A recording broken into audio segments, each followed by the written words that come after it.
폭우에 폭염에 잘 지내고 계셔요?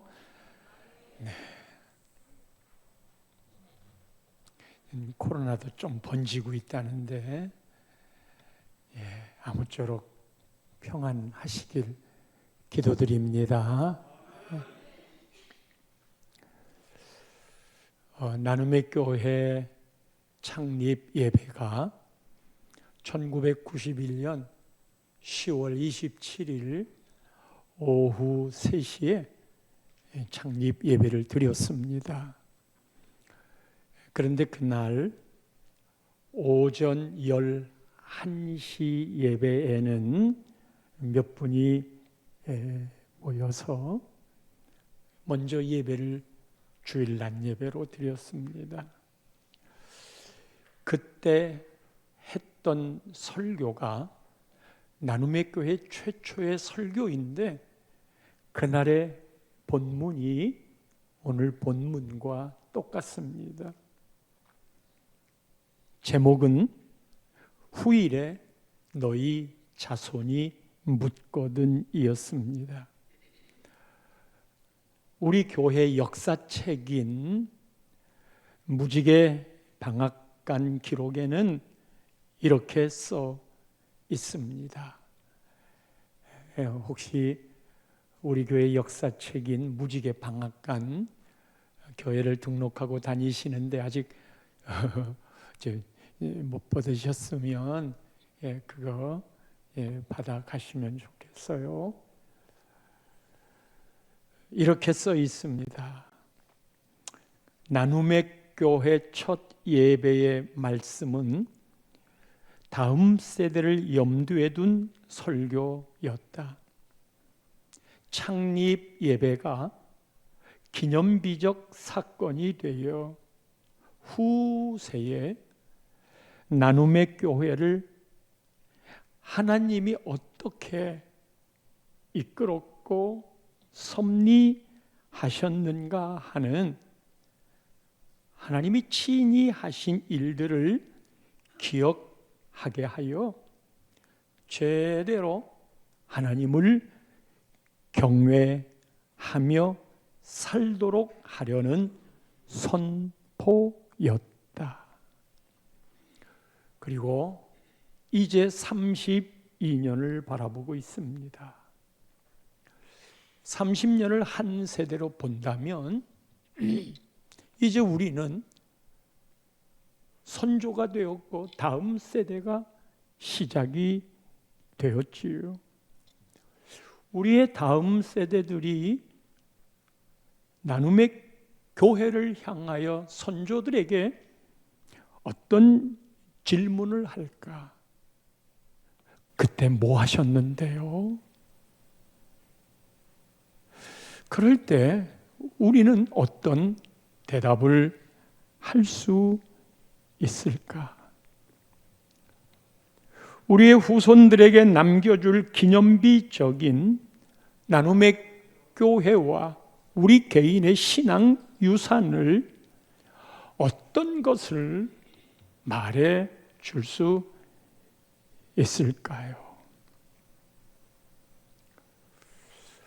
그 영적인 의미를 계속 만들어갈 여러 성도님들에게 우리 나눔의 교회는 어떤 의미가 있는 교회인가요? 육신을 입고 살아가는 동안 우리는 제한되지만 우리의 믿음 생활을 할 수 있는 교회를 통해 우리들에게는 지금 나눔의 교회가 그 교회겠지요. 하나님의 일을 교회를 통하여 이루시고 사랑하는 교인들과 서로 믿음의 사랑과 교제를 나누고 내 영혼의 본향처럼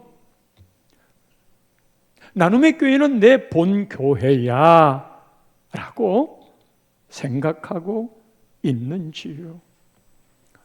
그리고 내가 앉아있는 이 의자에 내 후손들, 내 자녀들이 아버지 엄마가 떠난 다음에, 할아버지 할머니가 떠난 다음에 그 자리에 앉아 있을까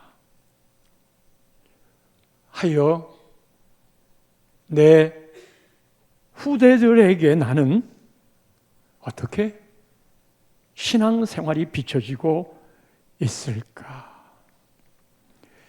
이 일이 왜 의미 있는지를 본문을 통해 살펴보려고 합니다. 출애굽하여 홍해를 건넌 이스라엘 백성은 광야를 지나 이제 하나님이 약속한 젖과 꿀이 흐르는 가나안 땅을 목전에 두고 들어가야만 했습니다. 홍해바다는 모세가 건넜지만 이제 모세가 죽고 여호수아가 그 바톤을 이어받아 새로운 리더십으로 요단강을 건너야만 했습니다. 여러분 잘 알듯 홍해바다는 뒤에서 애국 군대가 죽이려고 쫓아오고 앞에는 홍해바다의 수장이 될 그때에 하나님께서 모세에게 손에 있는 지팡이를 들어 바다 위로 들라고 그랬어요. 그래 바다 위로 손을 내미니 그 끝에는 지팡이가 있었고 밤새워 동풍이 불었어요. 이 불어온 동풍이 마른 땅을 냈고 그 마른 땅을 건너가는 사이에 홍해 바다의 양쪽 물은 벽을 이루었어요. 그리고 다 건너가자 이 벽이 무너지면서 애굽의 군대는 수장이 되었지요. 그것이 홍해 바다예요. 기적 같은 일이지요. 오늘 본문의 요단강은 갈릴리 호수에서 그 물이 요단강을 따라 쭉 내려가다가 그 마지막이 사해바다 염해입니다. 근데 이게 내려가는 요단 강물을 건너야 되는데 이때의 물은 곡식 거두는 시기에 요단 물은 항상 넘쳤다 하고 성경이 이야기하는 것으로 미루어 그곳에 물이 많았습니다. 우리 한강에는 비교할 것도 안 된 작은 강이지만 말이지요. 그렇게 흐르던 물이 멈추어 섰어요. 멈추어 선 그곳에 물이 흐르다가 멈추니까 이 밑에 있는 물들은 흘러가노니 자연히 마른 땅이 생겼고 그리고 이 흘러내려오던 물은 벽처럼 쌓였다 그랬던 바 흐르던 물에 벽이 생긴 것처럼 유리벽이 생긴 것처럼 이 물은 계속 쌓였습니다. 마른 땅을 건너는 동안에 제사장들은 언약궤를 메고 있었고 내내 서 있는 동안 하나님이 명령하시기를 제사장들이 서 있는 언약궤가 있는 그곳에 각 지파 대표 한 사람씩 12지파가 그곳에 있는 돌, 자갈이 아니에요. 돌멩이가 아니에요. 훗날 그게 육지로 가서 기념비로 쓰일 만한 그 정도의 돌을 각 지파 하나씩 어깨에 짊어지고 나오도록 명령하셨습니다. 그래서 12지파가 12개의 기념비로 쓸 만한 돌, 그 돈을 가지고 와서 오늘 본문의 길갈이라고 하는 곳에 기념비를 세웠습니다. 이 대목에서 우리가 생각해 볼 거는요, 요단강 물 밑에 있는 거예요. 그 보이지 않는 겁니다.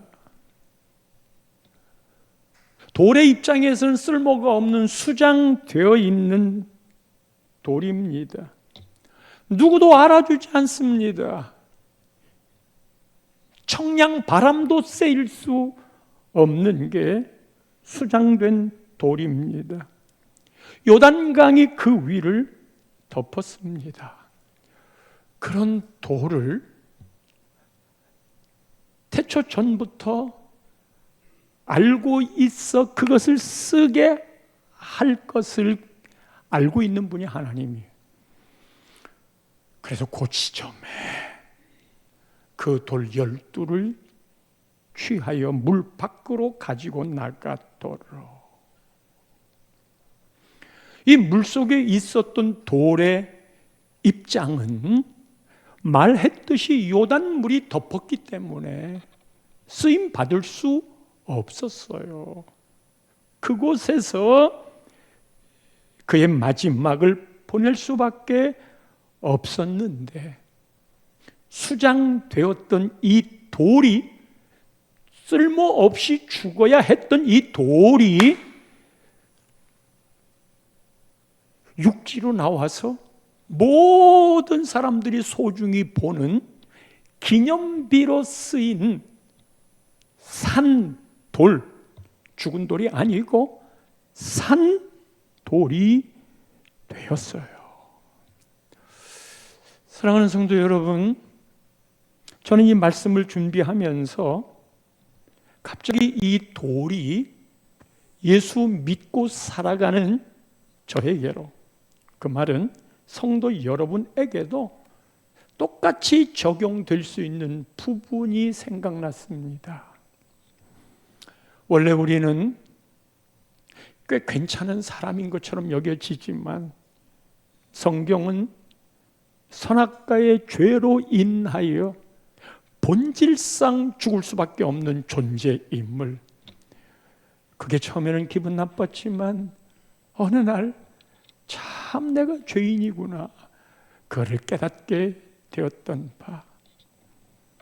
그래요, 하나님, 물속에 요단이 덮어서 더 이상 어찌할 수 없는 죽어 있던 나를 하나님이 요단물을 거두시고 구원하셨어요. 원래 죽어 있던 돌이어야 부활도 하는 거거든요. 부활이란 철저하게 죽는 게 전제이거든요. 어떤 조각가가 길을 가다가 타고 있는 나무 등거를 보았어요. 그러다 급하게 가가지고 불을 끄고 그러고 타버린 나무 등거를 꺼냈습니다. 왜냐하면 이 조각가는 타고 있는 그 등걸 나무에서 비너스 작품을 발견했거든요. 이 나무의 입장에서는 불에 타 없어질 거예요. 그런데 누가 와서 건져 주었거든. 아이고, 이제 살았구나 했거든. 죽을 수밖에 없는 우리를 주님이 구해 주셨거든. 우리를 하나님이 살려 주셨거든. 그래서 와, 살았다. 이제 살았다. 그런데 그 감격도 잠시, 이 조각가가 징을 가지고 그러고 탄 부분을 계속 쪼아대요. 아파. 싫어. 그리고는 샌드페이퍼로 모나고 각지고 우둘두둘한 모든 것들을 다 밀어대니 얼마나 힘들겠어요. 아니, 내가 예수 믿고 평안하자고 교회에 왔는데 하나님이 나를 구원해 주셨다 하여 기뻤는데 이게 가만두지를 않는 거예요.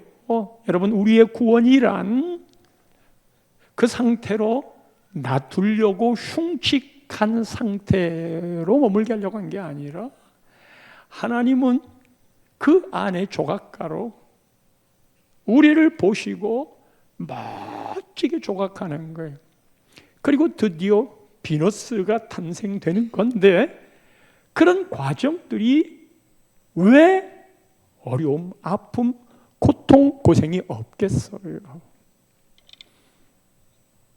돌의 입장에서는 살았어.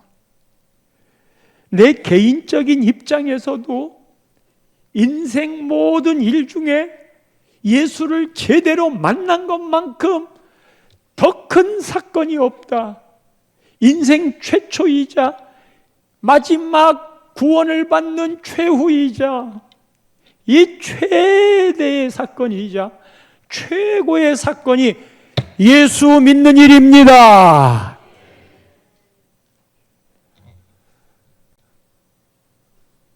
그리고 어느 날 물속에 있었던 나를 하나님이 기념비적으로 세워 그 기념비를 보고 이게 무슨 뜻입니까? 그를 통해 후대가 교훈을 얻도록 그 자리에 딱 세워두셨어요. 사랑하는 성도 여러분, 우리가 살면서 묻혀버린 돌처럼 요단 강물이 우리를 뒤엎고 살아갈 때가 정말 인생길에 많아요. 나는 부모를 잘못 만나 흙수저로 태어났어. 이 흙수저에 이 요단 물이 나를 덮었기 때문에 금수저 너를 이길 수가 없어. 그런 생각으로 기가 죽어 원망스럽게 살고 있지는 않는지, 특별히 우리 젊은이들이. 나는 질병, 암, 아픈 이것이 요단처럼 나를 덮고 누르고 있어. 그래서 나는 이 병으로 죽게 될 거야. 내가 어디 좀 움직여보고 싶고 해외에도 나가보고 싶은데 나는 이 병 때문에 어쩔 수가 없어. 그래서 이 요단 물이 나를 짓누르고 있기 때문에 나 삶이 너무 힘이 들어. 어떤 이에게는 그것이 재정적인 문제가 될 수 있어요. 아무리 열심히 일해도 빚은 갚아지지 않고 그 요단 강물 밑에 있는 이 수장되어진 돌멩이처럼 빚이라는 요단 강물에 눌려서 도무지 힘을 쓸 수 없는 내 인생의 삶. 그래서 우리는 그렇게 된 걸 보고 포기하고, 특별히 사람과 사람과의 관계에서 상처들을 많이 받는데, 내가 너를 만났기 때문에 내 인생이 이래. 그래서 그 요단물을 걷어내지 않는 한 네가 나를 평생 괴롭힐 거야. 너무 힘이 들어. 그래서 우리는 숙명처럼 요단강물 밑에 있는 돌멩이로 자기를 정의하며 살아가는 거예요. 성도 여러분, 홍해바다가 갈라진 것도 물리적이고 자연적인 현상이 아니에요. 요단강을 건넌 것도 제사장이 언약궤를 메고 요단강 흐르고 있는 곳에 첫 발을 내딛었더니 어머나, 흘러던 요단강물이 스탑해버리는 거예요. 이건 믿음이라는 말 외에는 설명할 길이 없고 전능하신 하나님의 섭리 외에는 설명할 수 없는 것이니, 우리가 생각하는 일상의 요단강물이 없어지지 아니할 것 같은 절망에 살아가고 있는 나를 신앙이라는 이름으로, 믿음이라는 이름으로 우리 인생의 역전을 성경은 얼마든지 이야기하고 있어요. 예수 믿기 이전과 예수 믿고 난 이후에 나라는 사람을 내가 살펴보아도 예수 안 믿었으면 어쨌을까 하는 그 마음. 그래서 전도를 하면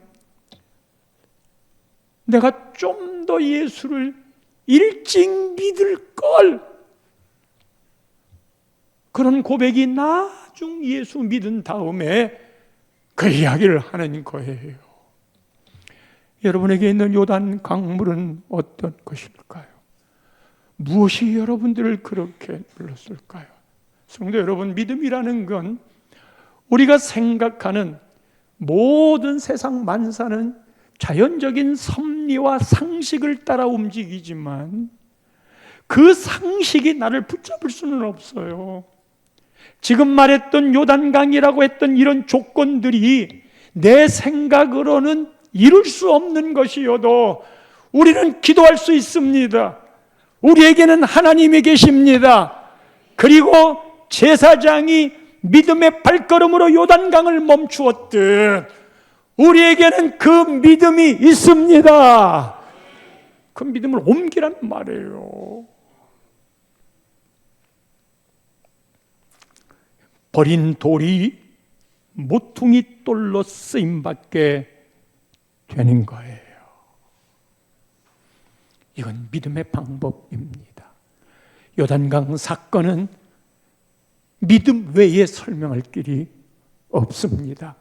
옛날에 있었던 한 사건이었구나, 그렇게 덮어두지 마시고 하나님, 오늘 나에게 그 역사가 이루어지게 하옵소서. 그러면 하나님은 왜 이 12돌을 건지게 했을까? 그 기념비라고 그랬는데 뭐 하는 기념비인데요? 어떤 기념비로 쓰려고 하는데요? 그게 오늘 본문 21절과 22절에 이렇게 이야기합니다. 이스라엘 자손들에게 말하여 이르되 후일에 너희의 자손들이 그들의 아버지에게 묻기를 이 돌들은 무슨 뜻이니까 하거든. 아버지가 계십니까? 아버지와 아들이, 엄마와 딸이 우리 교회를 다니고 있는 가족입니까? 그때 아들이 아버지에게, 아버지, 이 돌들이 무슨 뜻이에요?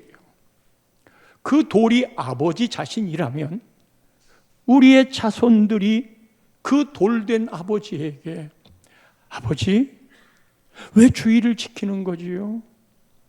아버지, 우리가 왜 신앙생활을 하는 거지요?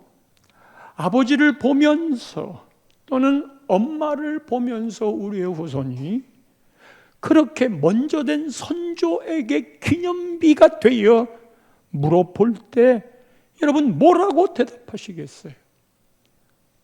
그렇게 기념비를 세운 건 네 후손이 묻고 싶은 말이 있을 때 대답할 말을 준비하며 살라는 거예요.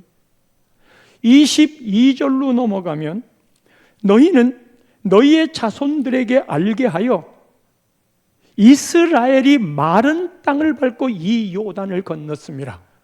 그건 무슨 말이지요?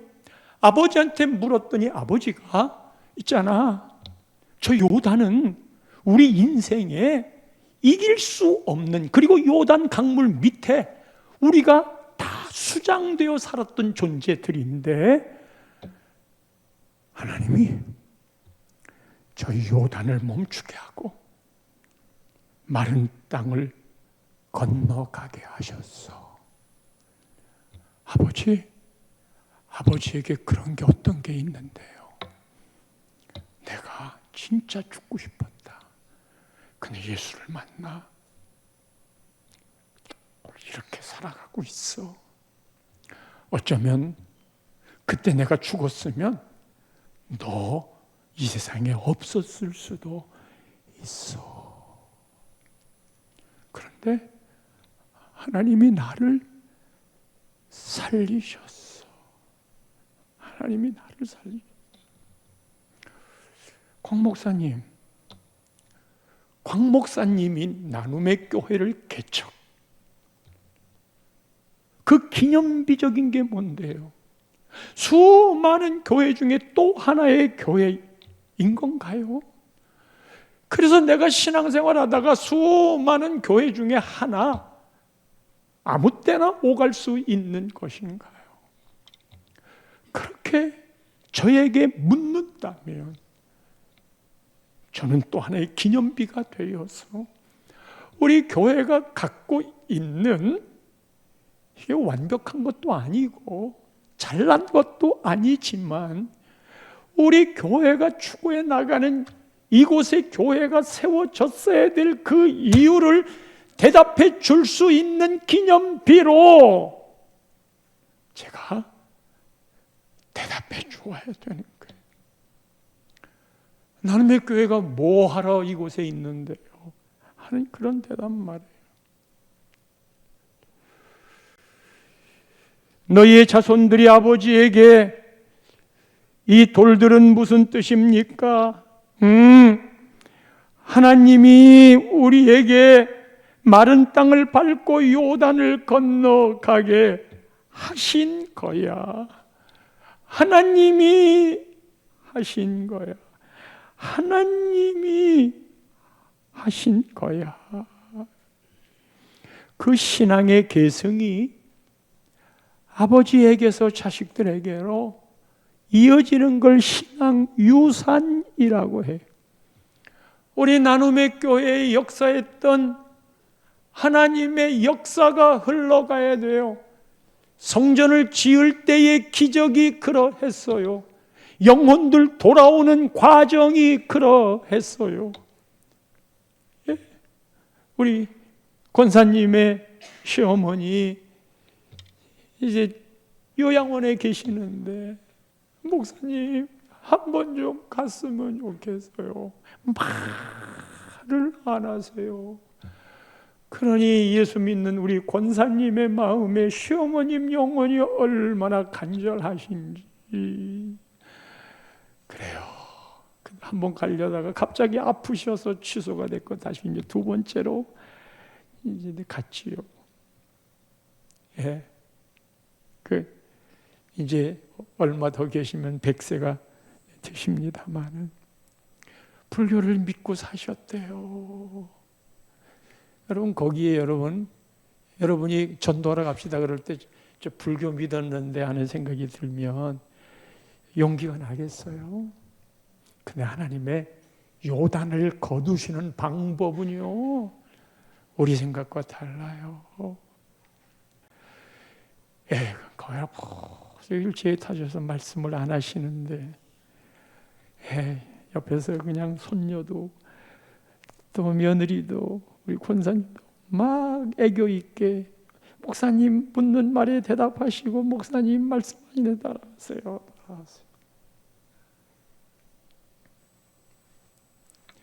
왜 교회가 서 있느냐? 그렇게 묻는다면 돌아가시기 전 그 할머니의 영혼을 천국으로 이삭하도록, 죽는 순간 그 일이 얼마나 어마무지한 일인지 여러분 아세요? 지옥에 떨어질 그분이 부끄러운 구원이 되었어도, 노숙자로 집 없이 천국에서 살더라도 한 일이 없으니까, 그러나 그 은혜로 구원을 받았다면 아멘이라고 따라 하세요. 아멘. 어렵게 나왔지만, 예수님 저는 죄인입니다, 따라하세요. 예수님 저는 죄인입니다, 이 말을 아무나 하나. 여기 왜 안 깨고 왜 섰는데요? 그래, 그냥 한 영혼이더라도 필요한 자리에 그 영혼을 세우는 일로 우리는 교회의 존재 이유를 물속에 있는 돌을 꺼내서 요단물을 없애주시고 그리고 기념비적으로 세운 그 일에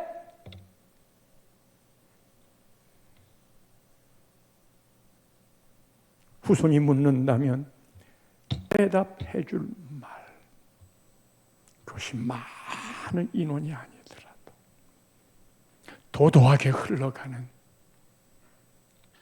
그 물줄기를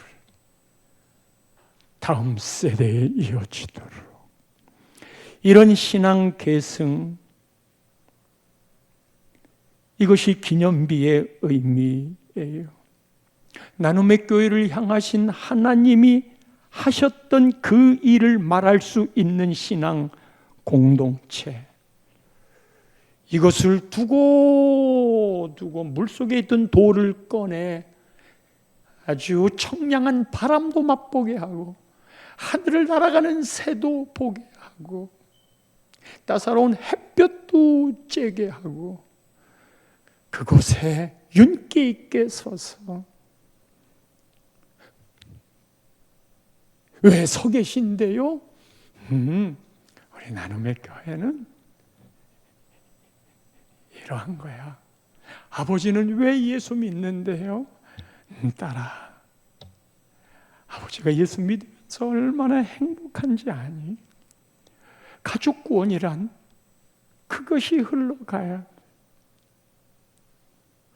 이것을 잊지 않게 하려고 하나님은 절기를 지키라고 그랬어요. 일회성으로 끝나지 말아라. 요단강 건너간 걸 일회성으로 끝나지 말아라. 그것이 두고 우리 표현으로 울커먹을 우리의 믿음을 위해 계속 이야기할 소중한 것이다. 그게 절기다.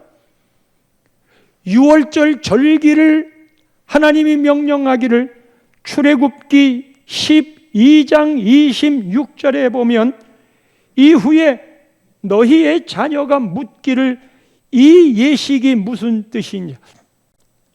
6월절 절기를 지킬 때마다 1년에 한 번씩 자식들이 물어요. 아버지, 이 예식이 무슨 뜻입니까? 내가 이야기할게. 그때 가정교육이 이루어지는 거예요. 누구를 통해? 아버지를 통해, 엄마를 통해. 모든 신앙교육의 계승은 부모로부터 시작되는 거예요. 그런 말을 해줄 수 있어야 해요. 하나님이 홍해바다 건너게 했거든. 그리고 10가지 재앙 끝에 하나님이 어린 양의 피를 문설주에 바르라고 했거든. 그리고 다 그 안에 들어가라고 그랬어. 이 애비는 문설주 어린 양의 피를 발랐다, 인방하고, 그리고 그곳에 들어가 있었다. 하나님 하라는 대로. 그랬더니 모든 죽음의 사신이 지나가면서 연기처럼 스며들면서, 그게 없었던 곳은 장자들을, 동물들 첫 새끼까지 전부 다 죽였는데 우리는 살아났잖아. 그걸 기념하는 거야. 하나님이 우리를 구원하신 것을 기념하는 거야. 할례도 마찬가지. 우리도 세례를 그런 의미를 부여해야 되는데, 할례는 난지 8일 만에 아기한테, 남자아이의 생식기 표피를 자르는 거잖아요. 근데 난지 8일 된 애가 뭘 알아? 그냥 아프니까 울었겠지. 그냥 아버지가 알아들을 만한 아들의 나이가 되면 데리고 같이 공동체로 지금 난지 8일 된 사내 아이의 할례를 받는 그 현장으로 데려가서 같이 보는 거예요. 아버지와 아들. 그래 같이 가서 보면 애가 아프다고 울고 거룩한 예식일로 납비가 피를 보는 거잖아요. 살을 찢어내는 거잖아요. 잘라내는 거잖아요. 그걸 다 보고 아무 말 안 해요, 거기 저는. 그리고 이제 가면서 아니면 집에 가서 아이가 아버지 오늘 한 게 뭐예요? 하고 그 기념비처럼 아버지에 물을 때 아버지가 대답을 하는 거죠. 그게 할례라고 하는 거다. 근데 이 할례는 하나님이 명령하셨는데 이 땅에 사람들이 많지만 하나님이 택한 사람이 있어. 하나님이 택했다는 게 얼마나 기분 좋은 일이니? 그거를 선민이라고 그래. 그런데 이 선민의 표가 하나님은 그 표피를 자르는 할례야. 그거는 네 몸 안에 하나님이 택했다라고 하는 증거를 타투 그것보다 더 강하게 너한테 새겨놨어. 그런데 중요한 건 너도 할례를 받았다. 너도 하나님의 택한 선민이야. 그 의미를 알려주면 아이가 소변 볼 때마다 의미를 하는 거예요.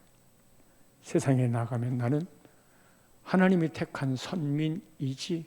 이게 전 세계로 디아스포라처럼 흩어져도 유대인들은 만나면 그 끈끈한 공동체성이 흔들리지 않게 하는 거예요. 그래서 내 자식이 아니어도 공부를 잘하거나 쓸만하면 공동으로 장학금을 주어 공부하게 하고, 그런 노벨상을 가장 많이 받은 나라가 유대 민족인 거지요. 주일, 이거 하나님의 명령이에요. 안식일, 일주일에 한 번씩 절기를 지키는 거예요. 그게 한 달에 한 번이면 월삭이 되고 1년에 한 번이 되면 송구 영신 예배가 되는 거 우리 알잖아요. 이 절기는 바쁘고 분주하게 한 주간 살아. 그랬다가 하나님이 하나님의 형상으로 우리를 만드셔서 우리 몸 안에 DNA를 넣어놓으셨어요. 그게 뭐예요? 일주일에 한 번씩은 주일날만 딱 되면 우리의 영혼이 하나님으로 향하여 쫙 열리는 거예요. 아, 교회 가야지. 아, 예배 드려야지. 일주일에 한 번씩 예배 드리는 날을 우리의 신체 리듬에 넣어놓으셨다니까. 그게 8일이면 너무 길고 6일이면 너무 짧아. 하나님이 일주일에 한 번씩 우리에게 본능적으로 그 영이 작동하도록, 그 DNA가 움직이도록, 그게 절기란 말이에요. 우리 몸 안에 칩을 넣어놨어요. 하여 여러분, 주일 예배를 지키지 않고 용을 쓰는 재주가 있어도 신앙생활 못합니다. 이건 우리의 생명이고, 그래서 예배는 목숨 걸고 지키라고 하는 거예요. 내 스케줄에 따라, 내 기분에 따라, 내 마음에 따라. 그럼 당신이 선악과를 따먹은 당신이 주인이지. 오늘날 예배 안 드려도 돼. 드리고 싶은 마음이 아니야. 그러니까 예배 드리러 가자고 그러면 예배 드리러 내가 알아서 갈 테니까.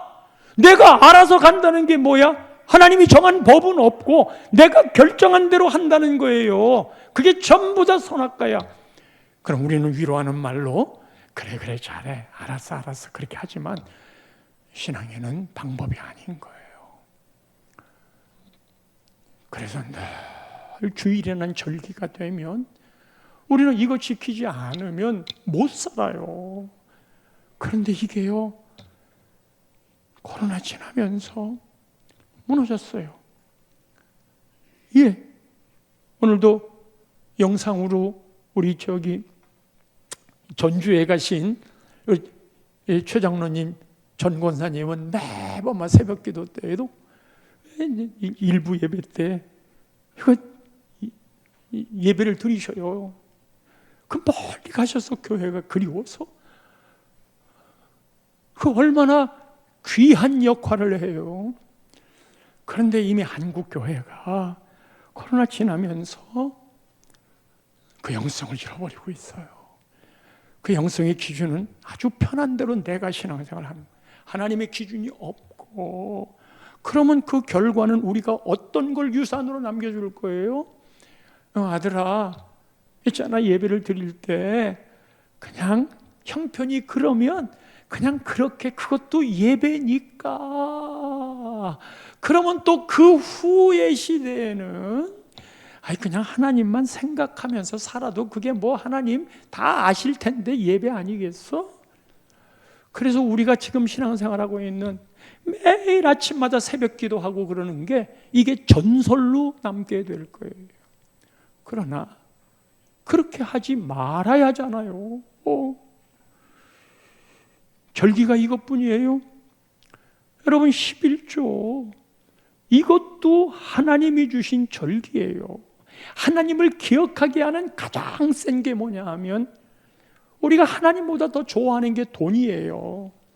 그래서 돈을 딱 벌면 하나님이 그렇게 좋아하는 돈에다가 11조 하나님을 기억하라는 거예요. 그리고 그 하나님에게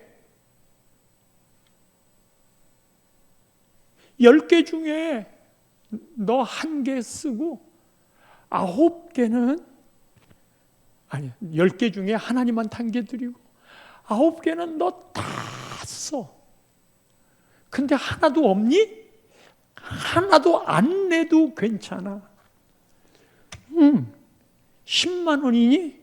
그럼 9만 원 너 쓰고 10,000원은 하나님께 신앙 고백을 해. 무슨 신앙 고백이요? 하나님이 주셨다는 거. 네가 1,000만 원 벌었니? 그러면 100만 원은 하나님 신앙 고백을 하고 900만 원은 너 써. 그러면 액면가로 10,000원 내고 100만 원 내면 이거 아까워서 어떻게 해? 그런데 10,000원 내는 때에는 너 9만 원만 쓰고 100만 원 낼 때에는 너 900만 원 써라.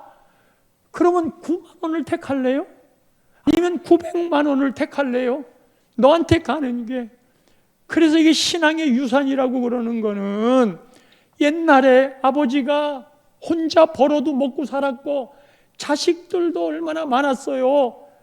첫째 놈이 둘째 놈 키우고 둘째 놈이 셋째 놈 키우고 그렇게 키워왔을 때 아버지가 열심히 일하고 봉급을 받아오면 누런 봉투에다가 거기에다가 봉급 명세서 해가지고 갖고 와요. 그럼 아버지가 그 봉급 명세서 가지고 오고 아내 보고 여보 아이들 다 같이 오라고 그래. 그래서 다 같이 모이고 하나님께 감사해요. 또 한 달 쓸 것을 주셔서. 그때는 카드로 미리 땡겨 쓰는 거 없었어요. 물론 빚을 졌으면 그 돈에서 뭔지 갚아야 되겠지만은. 그리고는 아이들 보는 앞에서 하나님이 우리에게 10개를 주었는데 그 중에 1개는 하나님 거니까 우리 거 아니다 구별하고 나머지 9개는 우리에게 쓰라고 하나님이 주셨어. 그리고 그 자리에서 11절을 딱 떼요. 니들도 세상이 어떻게 바뀌어도 11조 신앙생활해. 그거를 어릴 때부터 가르쳐줘야 돼요. 요즘 청년들 삶이 얼마나 힘이 들어요. 진짜 막 그냥 가슴이 저려와요. 우리 때에는요, 이게 훨씬 지금보다 가난하고 어떻게 자가용을 타요? 그런데도 불구하고 가난했지만 우리는 꿈을 잃지 않았어요. 공부하면 되고 열심히 하면 괜찮아. 우리 서로 맘 맞으면 결혼하자. 그리고 애 키우는 거 걱정하지 말고 그냥 단칸방, 그때 사골세라고 그랬잖아요. 이거 하나만 해서라도 우리 한번 살아가 보자. 그런데 결혼하기 전에 준비해야 될 게 왜 그렇게 많아?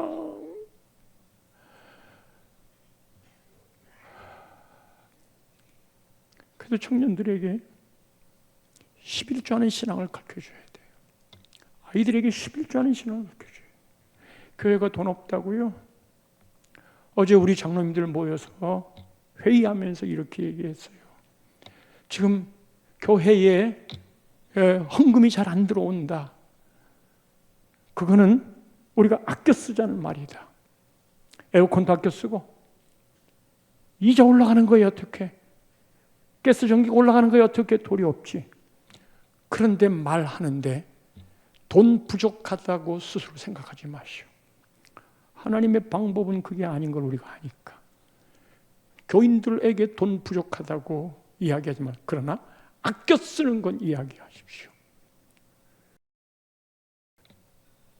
부족하지 않아요. 말할까요? 하나님의 재정의 법칙이 있는데 우리 하나님이 만들어 놓은 재정의 법칙이 있어요. 이 만들어 놓은 재정의 법칙이 하나님이 축복해. 축복을 안 하면 상관없어. 그 자기도 드릴 게 없으니까. 하나님 그것도 드린 거하고 똑같이 인정을 해 주셔. 하나님이 해 주시는 그 축복에 대한 반응을 내가 고백하는 게 신앙 고백적인 11조예요. 그냥 워낙 생활이 어렵고 부족하기도 하고 돈으로 해결하기도 하고 그게 있어야 마음에 안정감도 드는 것이지만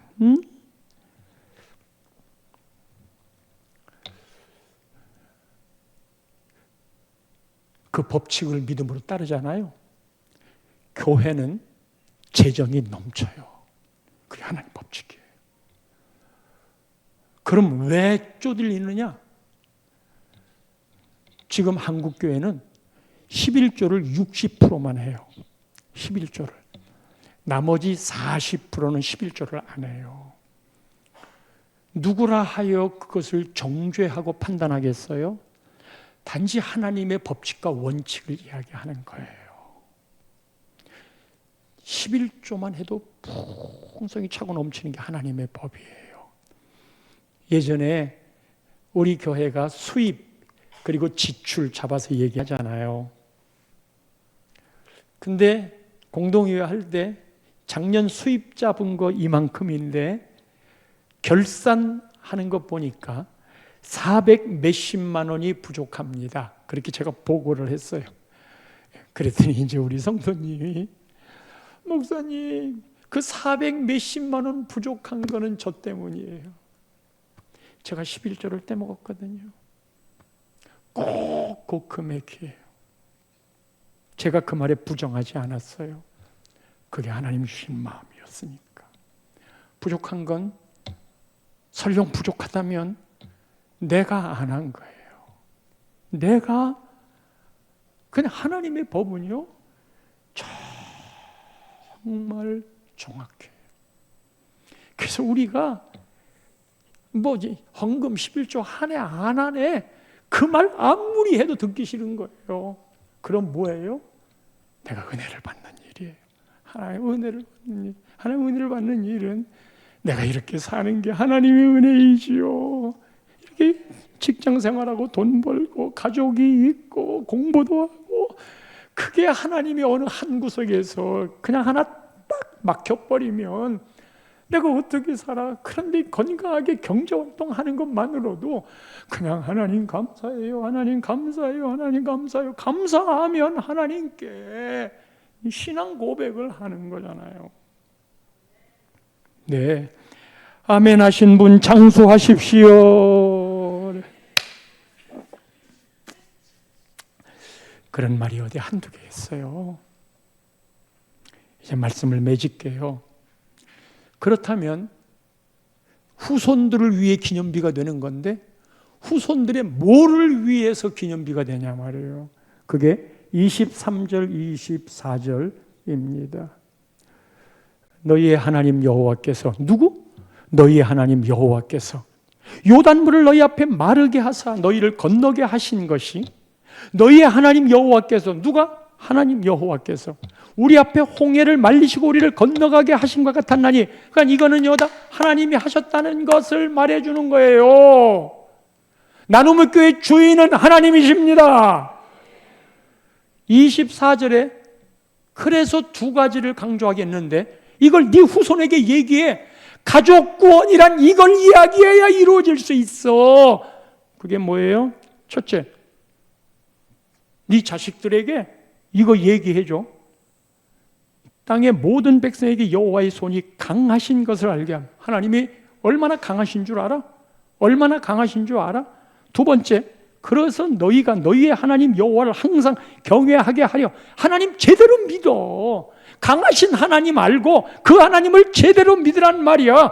예수 믿는 거 흉내내지 말고 제대로 믿어. 이제 우리 다음 세대들이 이제 밖으로 나가요. 주일학교도 나가고 수련회, 중고등부도 나가고 청년도 나가요.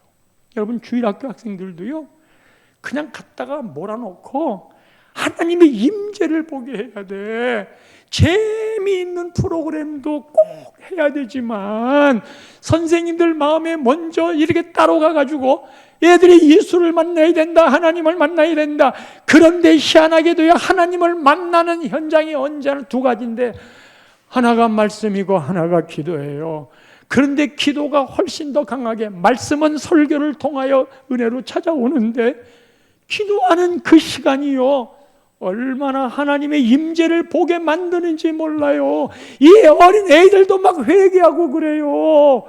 우리가 많이 준비해서 가서 수련회 하는데 그냥 기도 시간을 팍세게 하세요. 낮에는 열심히 뛰놀게 하고 사랑도 무지하게 해주고, 외롭게 처진 아이가 누가 있는가 가서 막 달래서 세워주고, 모두가 다 하나 될 수 있는 그 길은요, 열심히. 그래서 네 선배들은 뭐 했는데, 우리는 수련회에 가가지고 하나님 임재를 만나고 그때 내 인생이 바뀌었어.